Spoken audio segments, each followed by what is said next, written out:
Good morning, students. Today, your science lesson, which we are going to see, is World of Microbes. This is your unit number 22.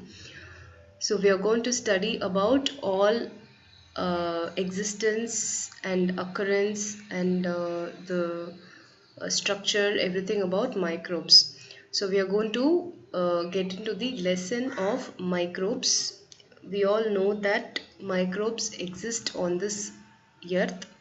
Apart from plants and animals, there are also living organisms called microbes. So, in the microbes பத்தி தான் நம்ம இப்போ இந்த வீடியோல பார்க்க போறோம். So, let's get into the lesson. Microbiology அப்படின்னா என்ன அப்படின்னா micro means small, bio means life, life bearing, logi means study. So microbiology அப்படின்றது என்னன்னா it's a branch of biology that deals with living organisms of microscopic size which include bacteria, fungi, algae, protozoa and viruses. So microbiology அப்படின்றது என்ன it's a branch of biology that deals with the living organisms of microscopic size. So எந்த organisms எல்லாம் நம்ம மைக்ரோஸ்கோப்ல பார்த்தா தான் தெரியுமோ அது எல்லாமே வந்து மைக்ரோப்ஸ் அப்படின்னு சொல்றோம். ஸோ மைக்ரோஸ்கோப்ல பார்த்தா மட்டுமே நம்ம கண்ணுக்கு தெரியக்கூடிய லிவிங் ஆர்கானிசம்ஸ் எல்லாமே வந்து your மைக்ரோப்ஸ். இந்த மைக்ரோப்ஸை பற்றி படிக்கிறது தான் வந்து மைக்ரோபயாலஜி. ஸோ மைக்ரோப்ஸில் வந்து என்னென்னலாம் இருக்குன்னு பார்த்தீங்கன்னா bacteria, fungi, algae, protozoa and virus. இது 5 மைக்ரோ ஆர்கானிசம்ஸ் தான் இந்த வேர்ல்டில் இருக்குது. ஸோ மைக்ரோப்ஸ் வந்து எங்கெங்கெல்லாம் இருக்கும் ஹேபிட்டட்னா லிவிங் பிளேஸ்.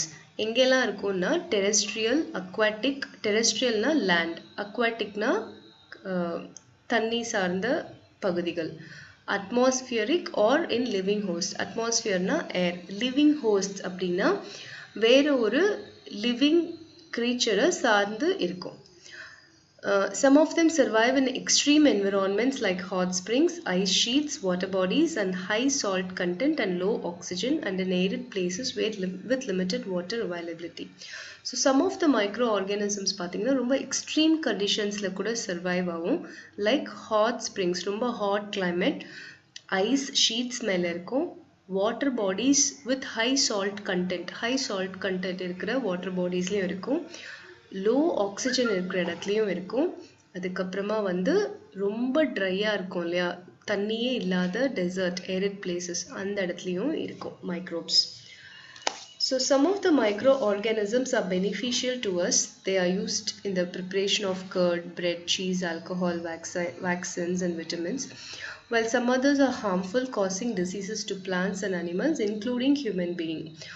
So சில microbes வந்து they are beneficial to us but few are also harmful to us.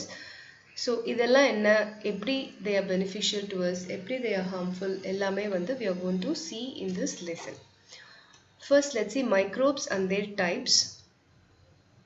Microorganisms differ from each other in size, morphology, habitat, metabolism and several other features. So ஒவ்வொரு micro ஆர்கானிசமும் they differ from each other. சைஸில் morphology means structure, habitat means living place, metabolism means how they live in this world, and several other features. Microbes வந்து யூனிசெல்லுலாராக இருக்கலாம் like bacteria, multicellular இருக்கலாம் like fungi, acellular இருக்கலாம். Acellular means without a cell. For example, virus doesn't have a cell. So types of microbes முன்னாடியே சொன்ன மாதிரி include bacteria, virus, fungi, அப்புறம் microscopic algae and protozoans. algaeல வந்து 2 type இருக்கு, unicellular, multicellular. Unicellular வந்து மைக்ரோஸ்கோப்ல பார்த்தா தான் தெரியும் like yeast, but whereas multicellular வந்து நம்மளால கண்ணாலேயே பார்க்க முடியும். அது வந்து மைக்ரோ ஆர்கானிசம்ஸ்ல வராது. Example mushroom. ஸோ மைக்ரோ ஆர்கானிசம்ஸில் என்னென்னலாம், bacteria, virus, fungi, microscopic algae and protozoa, இதெல்லாமே வந்து it comes under your microbes. Next வந்து we are going to see about bacteria. Bacteria அப்படிங்கிறது வந்து பார்த்தீங்கன்னா it is microscopic single celled prokaryotic organisms without nucleus and other cell organelles. So bacteria அப்படிங்கிறது வந்து microscopic, கண்ணால் பார்த்தா தான் மைக்ரோஸ்கோப்பில் பார்த்தா தான் நம்ம கண்ணுக்கு தெரியும். ஒரே ஒரு செல், சிங்கிள் செல்னா ஒரே ஒரு செல் தான் இருக்கும் பாக்டீரியாவில். ப்ரோகேரியோட்டிக் ஆர்கானிசம்ஸ்னால் என்னென்னா they don't have nucleus. Cell இருக்கும், செல்னாலே நியூக்ளியஸ் அண்ட் சைட்டோபிளாசம் இருக்கணும், அதுதான் செல். பட் பாக்டீரியல் செல்ஸில் வந்து நியூக்ளியஸ் இருக்காது. நியூக்ளியஸ் இல்லாத செல்ஸ் எல்லாமே வந்து ப்ரோகேரியோட்டிக் ஆர்கானிசம்ஸ் அப்படின்னு சொல்லி சொல்கிறோம். மற்ற செல் ஆர்கானல்ஸும் பாக்டீரியாவில் இருக்காது. So, although majority of bacterial species exist as single cell forms, some appear to be filaments of loosely joined cells. Mostly bacteria எல்லாமே single cell-ஆ தான் இருக்கும் species, but சில species மட்டும் filaments மாதிரி ஒன்று join ஆகி ஒரு loose filament மாதிரி இருக்கும். Size varies from less than 1 to 10 micrometers in length and 0.2 to 1 micrometer in width. Bacteria may be motile or non-motile. Special structures called flagella are found on the cell surfaces for motility. Motile or non-motile அப்படின்னா என்னன்னா, motileனா movable, non-motileனா non-movable. So சில bacteria move பண்ணும், சில bacteria move பண்ணாது. அதுக்கு specialised structures கால் ஃப்ளாஜெல்லம் இருக்கும். அந்த ஃப்ளாஜெல்லம் use பண்ணி தான் மூவ் ஆகும். ஃப்ளாஜெல்லம் இருக்கிற பாக்டீரியா ஆர் மொட்டைல், இல்லாத bacteria are non motile. Next, shapes of bacteria. Based on the shapes, bacteria are grouped as spherical shaped bacteria called as cocci. Singular இருந்ததுனா coccus ன்னு சொல்றோம். Rod shaped bacteria வந்து bacilli சொல்றோம். Singular வந்து bacillus. Spiral shaped bacteria வந்து spirilla ன்னு சொல்றோம். Singular வந்து spirillum. So see the pictures. Rod shapeல இருக்கிற bacteria, first one orange colorல இருக்கு இல்லையா, அது வந்து bacillus. Bacillus meaning rod. Spherical shaped இருக்குது, green colorல இருக்கு இல்லையா, அது வந்து coccus, sphere. Spiral shapeல இருக்கு இல்லையா, வளைஞ்சு அது வந்து spirillum, spiral shaped. So shapes of the bacteria வச்சு 3 types நம்ம group பண்றோம் பாக்டீரியாவை: cocci, bacilli, spirilla. Antony van Leeuwenhoek அப்படிங்கிறவர் வந்து he is the first microbiologist designed his own microscope. So microscope first design பண்ண scientist வந்து Antony van Leeuwenhoek. In 1674ல அவர் என்ன பண்ணார்னா, மைக்ரோஸ்கோப்பை design பண்ணதுக்கு அப்புறமா he took plaque from his own teeth and observed it under the microscope. அவரோட டீத்ல இருக்கிற அந்த அழுக்கு இருக்கு இல்லையா, plaque, அதை எடுத்து மைக்ரோஸ்கோப்ல வச்சு பார்த்தாரு. He was astonished to see many tiny organisms moving around which was otherwise invisible to naked eyes. So நம்ம பல்லில் வந்து நம்ம பார்க்கும்போது நம்மளுக்கு எந்த மைக்ரோ ஆர்கானிசம்ஸும் இருக்க மாதிரி தெரியாது. பட் நீங்கள் உங்கள் பல்லில் இருக்கிறத எடுத்து, அந்த அழுக்கை எடுத்து நீங்கள் வந்து மைக்ரோஸ்கோப்பில் வச்சு பார்த்தீங்கன்னா நிறைய மைக்ரோ ஆர்கானிசம்ஸ் மூவ் ஆகிறத நீங்கள் பார்க்க முடியும். ஸோ அதுதான் ஆண்டனியும் பார்த்தாரு. He was very surprised. Astonished means surprised to see this. Next வந்து பாக்டீரியல் செல்லோட ஸ்ட்ரக்சர். பாக்டீரியல் செல் ஸ்ட்ரக்சர்னா என்ன இருக்கும் பாக்டீரியல் செல்ல அப்படின்றது நம்ம பார்க்க போகிறோம். ஃபர்ஸ்ட் செல்னாலே ஒரு செல் மெம்பரேன் இருக்கும், covered by strong rigid cell wall. So ஒரு செல்னாலே there will be a cell membrane covered by cell wall. அதாவது உள்ள ஒரு மெம்பரேன் இருக்கும், அது சுற்றி ஒரு வால் இருக்கும். வால்க்கு பேர் செல் வால். ஸோ பாக்டீரியல் செல்லையும் வந்து செல் மெம்பரேன் இருக்கு, அதை கவர் பண்ணுற செல் வால் இருக்கு. In some bacteria outside the cell wall there is an additional slimy protective layer called capsule made up of polysaccharides. So சில பாக்டீரியாவில் வந்து இந்த செல் வால்க்கு மேலே ஒரு ஸ்லிமி ப்ரொடெக்டிவ் லேயர் இருக்குது, அதுக்கு பேர் capsule made up of polysaccharides. Plasma membrane encloses the cytoplasm, incipient nucleus or nucleoid, ribosomes and DNA which serve as genetic material. Ribosomes are the site of protein synthesis. They lack membrane-bound organelles. In addition to this, a small extra chromosomal circular DNA called plasmid is found in the cytoplasm. So, bacterial cell oda structure நம்ம படிக்கிறோம். இதில் வந்து என்னன்னா செல் மெம்பரேனும் செல் வாலும் இருக்கு பாக்டீரியாவோட structure of the cell வந்து there is a cell membrane, there is a cell wall. சில bacteriaல there is an additional slimy protective covering outside the cell wall. அதுக்கு பேரு capsule சொல்றோம். The capsule is made up of polysaccharides. So cell membrane வந்து பாத்தீங்கன்னா plasma membrane தான் cell membrane. It encloses என்னென்ன இருக்கும் அது உள்ளனா cytoplasm இருக்கு. நியூக்ளியஸ் கிடையாது, அதுக்கு பதிலா நியூக்ளியாய்டு இருக்கு, இன்சிபியன்ட் நியூக்ளியஸ்ன்னு சொல்றோம். அப்புறம் ரைபோசோம்ஸ் அண்ட் டிஎன்ஏ இருக்கு. டிஎன்ஏ தான் ஜெனட்டிக் மெட்டீரியல். ரைபோசோம்ஸ் எதுக்கு யூஸ் ஆகுதுன்னா புரோட்டீன் சிந்தசிஸ்க்கு யூஸ் ஆகுது. ரைபோசோமோட ஃபங்க்ஷனே வந்து புரோட்டீன் சிந்தசிஸ் தான். ஸோ அதுக்கப்புறமா இந்த மைட்டோகாண்ட்ரியா நிறைய மீதி செல் மெம்பரேன் பவுண்ட் ஆர்கனல்ஸ் அது எல்லாமே கம்ப்ளீட்டாக ஆப்சென்ட். இது இல்லாமல் ஒரு extra chromosomal circular DNA called plasmid வந்து இருக்கு. So bacterial cell இதெல்லாம் தான் இருக்கு. என்னென்ன இருக்கு? Cell wall இருக்கு. Cell wall சுத்தி சில bacteriaல capsule இருக்கு made up of polysaccharides. உள்ள வந்து cell membraneல வந்து cytoplasm இருக்கு. Incipient nucleus or nucleoid இருக்கு. Ribosomes இருக்கு. DNA இருக்கு. இது இல்லாம வந்து ஒரு extra chromosomal circular DNA called plasmid is found in the cytoplasm. Next வந்து viruses பார்க்க போறோம். Virus in Latin means venom. Venomna poisonous fluid. So virus are non-cellular self-replicating parasites. They are made up of protein that covers a central nucleic acid molecule, either RNA or DNA. The amount of protein varies from 60% to 95% and the rest is nucleic acid. Nucleic acid is either DNA in T4 bacteriophage or RNA in tobacco mosaic virus. So virus oda meaning என்னன்னு பார்த்தீங்கன்னா venom அப்படின்றது meaning in Latin. Venom means poisonous fluid. Viruses வந்து they are non-cellular, அதாவது செல்லே கிடையாது வைரஸ்ல. செல் அப்படின்னா ஒரு nucleus இருக்கணும், அப்புறம் சைட்டோபிளாசம் இருக்கணும், இதுதான் வந்து இட்ஸ் செல்.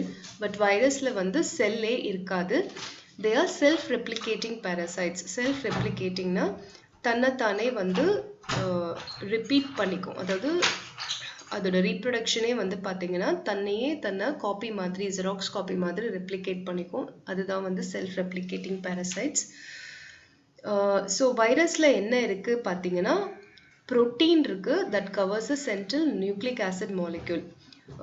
நியூக்ளிக் ஆசிட் மாலிக்யூல்னு ஒன்று இருக்குது, அதை சுற்றி வந்து ஒரு ப்ரோட்டீன் இருக்குது. இதுதான் வந்து வைரஸ். அந்த நியூக்ளிக் ஆசிட் மாலிக்யூல் வந்து ஆர்என்ஏவாகவும் இருக்கலாம், டிஎன்ஏவாகவும் இருக்கலாம். இப்போ ப்ரோட்டீன் தான் வந்து வைரஸில் இருக்குது. அந்த ப்ரோட்டீன் வந்து 60 to 95% இருக்குது. மீதி எல்லாமே வந்து நியூக்ளிக் ஆசிட். நியூக்ளிக் ஆசிட் வந்து டிஎன்ஏவாக இருக்கலாம். டிஎன்ஏ வந்து T4 bacteriophage அப்படின்ற ஒரு வைரஸில் டிஎன்ஏ இருக்குது. டொபாக்கோ மொசைக் வைரஸ் TMV அப்படின்னு சொல்கிற வைரஸில் வந்து ஆர்என்ஏ இருக்குது. ஸோ இதுதான் வந்து வைரஸோட ஸ்ட்ரக்சர். வைரஸில் வந்து செல் கிடையாது. they are non-cellular and self-replicating parasites. அப்போ என்ன இருக்குது வைரஸில் பார்த்தீங்கன்னா ப்ரோட்டீன் இருக்குது அண்ட் தென் உள்ளே வந்து ஒரு நியூக்ளிக் ஆசிட் மாலிக்யூல் இருக்குது. நியூக்ளிக் ஆசிட் மாலிக்யூல் ஆர்என்ஏவாகவும் இருக்கலாம், டிஎன்ஏவாகவும் இருக்கலாம். 60 to 95% வந்து ப்ரோட்டீன் இருக்குது, பேலன்ஸ் வந்து நியூக்ளிக் ஆசிட் இருக்குது. ஸோ இதுதான் வந்து வைரஸோட cell structure. Simple virus particle வந்து is called as virion அப்படின்னு சொல்கிறோம். They grow and multiply only in living cells. They are the smallest among the infective agents, varying over a wide range from 18 to 400 nanometer. They can live in plants, animals, human being and even bacteria. They can easily transmit it from one host to another. So இந்த வைரஸ்லேயே வந்து ரொம்ப ரொம்ப சிம்பிளாக இருக்கிற ஒரு பார்ட்டிக்கலுக்கு பேர் விரியான் சொல்கிறோம். விரியான் வந்து லிவிங் செல்ஸில் மட்டும்தான் வளர்ந்து மல்டிப்ளை ஆகும். அதாவது வெளியே ஏர்லேயோ அட்மாஸ்பியர்லேயோ இல்லை என்விரான்மெண்ட்லேயோ இருக்கும்போது it cannot grow, it cannot multiply. Only if it reaches the living cells, வேறு ஏதாவது ஒரு ஹோஸ்ட்டை போய் பிடிச்சி ஹியூமன் பீங்ஸோ இல்லை அனிமல்ஸோ இல்லை பிளான்ஸோ அதுக்குள்ளே போயிட்டு அந்த லிவிங் செல்லில் போனால் தான் அது வளர்ந்து மல்டிப்ளை ஆகும். ஸோ இதோட சைஸ் வந்து பார்த்தீங்கன்னா 18 to 400 நானோமீட்டர்ஸ் தான் இருக்கும். அதாவது வைரஸோட ரொம்ப ரொம்ப குட்டி. பிளான்ட்ஸில் இருக்கும், அனிமல்ஸில் இருக்கும், ஈவன் பாக்டீரியாவில் கூட இந்த விரியான்ஸ் இருக்கும். They can be easily transmitted from one host to another. ஒரு ஹோஸ்ட்லேருந்து இன்னொரு ஹோஸ்ட்க்கு ஈஸியாக ட்ரான்ஸ்மிட் ஆகிடும். கேரக்டர் ஆஃப் வைரஸஸ், வைரஸஸ் வந்து லிவிங் கேரக்டர்ஸும் எக்ஸிபிட் பண்ணுது, நான் லிவிங் கேரக்டர்ஸும் எக்ஸிபிட் பண்ணுது. என்னென்ன லிவிங் கேரக்டர்ஸ் அப்படின்னு பார்த்தீங்கன்னா, நியூக்ளிக் ஆசிட் இருக்கு, டிஎன்ஏ ஆர் ஆர்என்ஏ இருக்கும். நியூக்ளிக் ஆசிட் இருந்தாலே வந்து ரீப்ரொடியூஸ் பண்ண முடியும். ஸோ அது வந்து லிவிங் கேரக்டர். அப்புறமா வந்து லிவிங் செல்ஸில் வந்து they can multiply and then they can attack specific host. சில பிளான்ஸ், சில அனிமல்ஸ் மட்டும் அவங்க ஸ்பெசிஃபிக்காக அந்த வைரஸ் வந்து அட்டாக் பண்ணுது. ஸோ இதெல்லாம் லிவிங் கேரக்டர்ஸ். நான் லிவிங் கேரக்டர்ஸ் ஆஃப் வைரஸ் என்னன்னா, வைரஸ் வந்து இனர்ட் மெட்டீரியலாக இருக்கும் அவுட் சைட் தேர் ஹோஸ்ட். அதாவது லிவிங் செல்ஸில் தான் வந்து வைரஸ் வந்து ஆக்டிவாக இருக்கும். லிவிங் செல்ஸ் இல்லாமல் என்விரான்மெண்ட்லேயோ ஏர்லேயோ வாட்டர்லேயோ இருக்கும்போது வைரஸ் வந்து ஒரு இன்ஆக்டிவ் மெட்டீரியல் தான். அதாவது சாதாரணமாக எப்படி ஒரு நான் லிவிங் திங் இருக்கோ அந்த மாதிரி தான் வைரஸும் இருக்கும். Only if it reaches a living செல், ஒரு ஹோஸ்டில் இருக்கிற லிவிங் செல்குள்ளே அது போனால் தான் அது வந்து ஆக்டிவாக மாறும். அப்புறம் வந்து அதுக்கு செல் மெம்பரேன் கிடையாது, செல் வால் கிடையாது, செல்லுலார் ஆர்கனல்ஸ், ரைபோசோம்ஸ், மைட்டோகாண்ட்ரியா அந்த மாதிரிலாம் எதுவுமே இருக்காது. வைரஸை வந்து யூ கேன் கிறிஸ்டலைஸ். கிறிஸ்டலைஸ்னா நம்ம எப்படி வந்து சுகர், சால்ட் எல்லாம் கிறிஸ்டல் மாதிரி பண்ணுறோம், அந்த மாதிரி வைரஸையும் நீங்கள் கிறிஸ்டலைஸ் பண்ணி சேவ் பண்ணலாம். இது வந்து non living character of virus. So நம்ம என்ன பார்த்தோம், வைரஸ் பார்த்தோம். வைரஸ்லேயே ரொம்ப ரொம்ப simple virus particle is called விரியான்னு பார்த்தோம். இது இல்லாமல் விரியாய்டுன்னு ஒன்று இருக்குது. விரியாய்டு அப்படின்றது என்னென்னா, இப்போ எப்படி வைரஸில் ப்ரோட்டீன் அண்ட் ஆர்என்ஏ இருக்குது, அந்த ப்ரோட்டீனே இல்லாமல் வெறும் ஆர்என்ஏ மட்டும் இருந்ததுன்னா அதுக்கு பேர் விரியாய்ட்ஸ். The protein-free pathogenic RNA of virus is virions.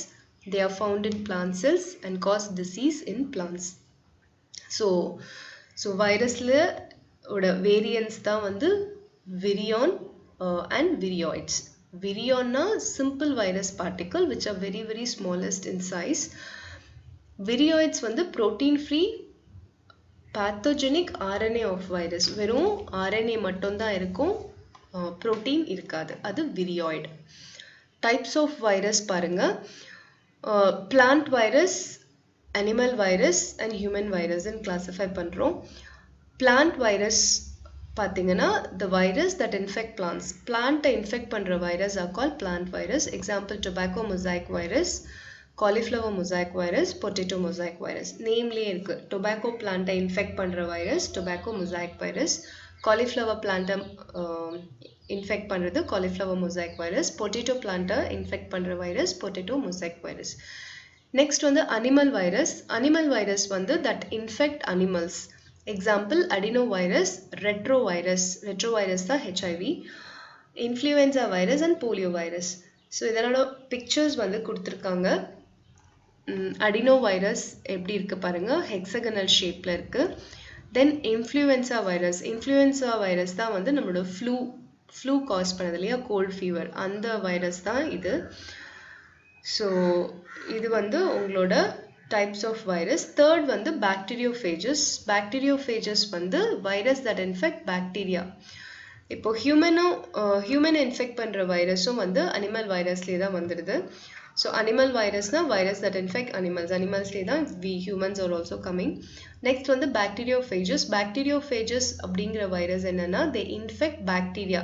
Bacteriaவை infect பண்ற வைரஸ் வந்து bacteriophages. Example, T4 bacteriophage.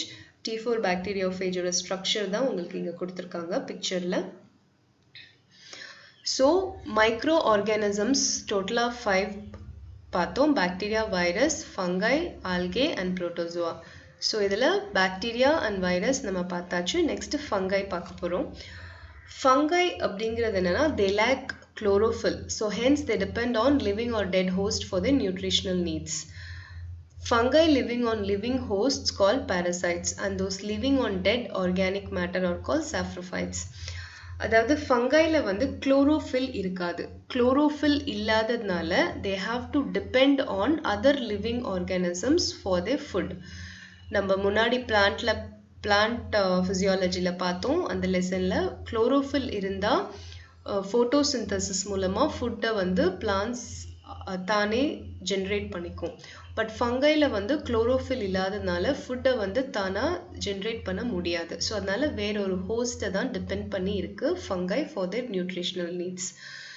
So ஒரு ஹோஸ்ட்லேருந்து லிவிங் ஹோஸ்ட்லேருந்து ஃபங்கை வந்து அதோட நியூட்ரிஷன் எடுத்துக்கிச்சுன்னா அதுக்கு பேர் parasite. Dead and organic matter இருக்கு இல்லையா, இப்போ வந்து நிறைய குப்பையெல்லாம் இருக்கும், அந்த குப்பையிலலாம் நிறைய ஃபங்கை வளரும். அதுலேருந்து நியூட்ரிஷனல் நீட்ஸை எடுத்து ஃபங்கை வளர்ந்துச்சுன்னா அதுக்கு பேர் சாப்ரோஃபைட்ஸ். ஸோ ஃபங்கஸோட பாடி பேர் தாலஸ்ன்னு சொல்கிறோம். ஈஸ்ட் வந்து சிங்கிள்ஸ், ஃபங்கைலே வந்து ஈஸ்ட் இருக்குது. ஈஸ்ட் வந்து சிங்கிள் செல் தான் இருக்கும். அதில் வேரி சைஸ் வந்து ranges from 1 to 5 micrometer in width. Yeast வந்து they are spherical in shape, flagella இருக்காது. ஸோ அதனால் மூவ் பண்ண முடியாது. They are non motile. Next வந்து பார்த்தீங்கன்னா இந்த case of multi cellular forms, multi cellular இருக்கும்போது ஃபங்கை வந்து எப்படி இருக்கும்னா அந்த பாடி தாலஸ் வந்து is called mycelium. Mycelium is a complex of several thin filaments called hyphae. நிறைய தின் ஃபிலமெண்ட்ஸ் இருக்கிறது வந்து ஹைஃபேன்னு சொல்கிறோம். அந்த ஹைஃபேலாம் ஒன்று சேர்ந்தது தான் mycelium. Each Haifa is 5 to 10 micrometer wide. Haifa அப்படின்றது எப்படி இருக்கும் அப்படின்னு பார்த்தீங்கன்னா they are tube-like structures filled with protoplasm and cellular organelles. So cell wall இருக்கு, protoplasm இருக்கு. Cell wall is made up of cellulose or chitin. சைட்டோபிளாசம்ல வந்து செல் வால்க்கு உள்ளே இருக்கிறது சைட்டோபிளாசம். அதுக்குள்ள வந்து ஸ்மால் வாக்யூல்ஸ் இருக்கு filled with cell sap, nucleus, mitochondria, Golgi body, ribosomes and endoplasmic reticulum. So எல்லா விதமான செல் ஆர்கனல்ஸும் ஃபங்கைல இருக்கு. வெராஸ் இது எல்லாமே வந்து பாக்டீரியா அண்ட் வைரஸ்ல ஆப்சென்ட்டாக இருந்தது. So food material is stored in the form of glycogen or oil globules. So ஒரு ஹோஸ்ட்லேருந்து எடுக்கிற ஃபுட் மெட்டீரியலை வந்து கிளைகோஜன் ஒரு ஆயில் குளோபியூல்ஸை ஃபங்கை ஸ்டோர் பண்ணி வச்சுக்கோம். ஸோ ஃபங்கையோட ஸ்ட்ரக்சர் நம்ம இப்போ பார்த்துட்ருக்கோம். ஃபங்கையோட ஸ்ட்ரக்சர் வந்து பார்த்தீங்கன்னா ஈஸ்ட் வந்து single celled, varies from 1 to 5 micrometer, spherical in ஷேப்பில் இருக்கும், flagella absent, so non motile. Multi cellular ஃபார்ம்ஸில் வந்து தாலஸ், அந்த பாடி ஆஃப் த ஃபங்கஸ் வந்து தாலஸ்ன்னு சொல்கிறோம். சிங்கிள் செல்லில் தாலஸ், மல்டி செல்லில் மைசீலியம் சொல்கிறோம். மைசீலியம் வந்து it is a complex of several thin filaments called hypha. Hypha வந்து 5 to 10 micrometer width இருக்கும். They are tube-like structures filled with protoplasm and cellular organelles. Cell wall இருக்கு made up of cellulose. Cytoplasmல வந்து செல் organelles எல்லாமே இருக்கு. Nucleus இருக்கு, cell sap இருக்கு, mitochondria, Golgi body, ribosomes, endoplasmic reticulum, இது எல்லாமே இருக்கு. ஃபுட் வந்து is stored in the form of glycogen. இதுதான் ஃபங்கையோட structure.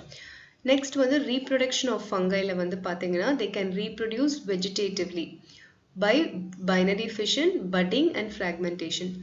Asexually, spore formation, and sexually, male and female gametangium are called antheridium and oogonium.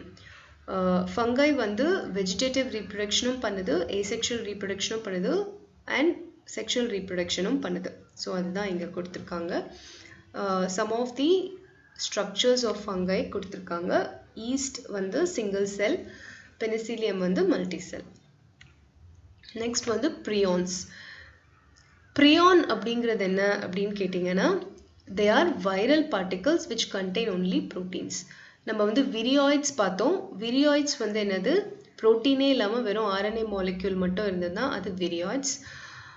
இப்போ வந்து வெறும் புரோட்டீன் மட்டுமே இருக்கு, அந்த RNA மெட்டீரியலே இல்லை அப்படின்னு இருந்ததுன்னா அது வந்து ப்ரியான்ஸ். ப்ரியான் அப்படின்ற டேர்மை ஃபர்ஸ்ட் காயின் பண்ணவர் வந்து ஸ்டான்லி பி ப்ருஸ்னா இன் 1982ல. So prions are viral particles which contain only proteins. They do not contain nucleic acid. They are infectious and smaller than viruses. So prionsum வந்து they are infectious தான், virus ஓட சின்னதா இருக்கும். they are found in neurons and are rod shaped. அதாவது neurons நம்மளோட nerve cellsல தான் வந்து இந்த prions வந்து attack பண்ணும். நார்மலா நம்மளோட நியூரான் செல்ஸ்ல இருக்கிற அந்த ப்ரோட்டீன்ஸோட ஸ்ட்ரக்சர் எல்லாத்தையும் வந்து மாத்திடும். ஸோ அதனால நர்வ் டிஷ்யூஸ் எல்லாமே டீஜெனரேட் ஆகிடும். ஸோ இதுதான் வந்து prions. Prions are viral particles that contain only proteins. They do not contain nucleic acid and they are found in neurons. They are not rod shaped.